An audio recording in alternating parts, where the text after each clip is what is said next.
புதுசா ஃப்ரெஷ்ஷா ஒரு நல்லாட்சி கொடுக்கக்கூடிய, ஒரு மாற்றத்தை கொடுக்கக்கூடிய நம்மளுடைய டிவிகேவை நாம எல்லாருமா சேர்ந்து கொண்டு வருவோம். நாம எல்லாருமா சேர்ந்து கொண்டாடுவோம். இது ஒரு மாற்றத்திற்கான ஒரு தேர்தல். சும்மா மாத்தி மாத்தி ஓட்டு போட்டுக்கிறதுக்கு பேர் மாற்றம் கிடையாது. புதுசா ஃப்ரெஷ்ஷா ஒருத்தவங்களை கொண்டு வர்றதுக்கு பேர் தான் அந்த மாற்றம். இந்த போகி பண்டிகை அன்னைக்கு வீட்டில் இருக்கிற வீணா போனதையெல்லாம் தூக்கி வீசி எறிவோம் தெரியுமா? அந்த மாதிரி இந்த தேர்தலில் 75 வருஷ பவள விழா பாப்பாவையும் 55 வருஷ பல்லாங்குழி பாப்பாவையும் தூக்கி வீசி எறிவோமா?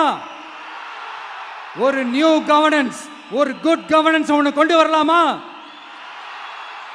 நீங்க இந்த திமுகவுக்கு ஓட்டு போடுறது, மற்றும் பலருக்கு ஓட்டு போடுறது, பாஜகவுக்கு ஓட்டு போடுறது, யாருக்கு ஓட்டு போட்டாலும் சுத்தி சுத்தி நீங்க பாஜகவுக்கு ஓட்டு போடுற மாதிரி தான். ஒட்டுமொத்த தமிழ்நாட்டு மக்களுக்கும் எதிரான ஓட்டு. நீங்க ஒன்று கவனிச்சிங்களா?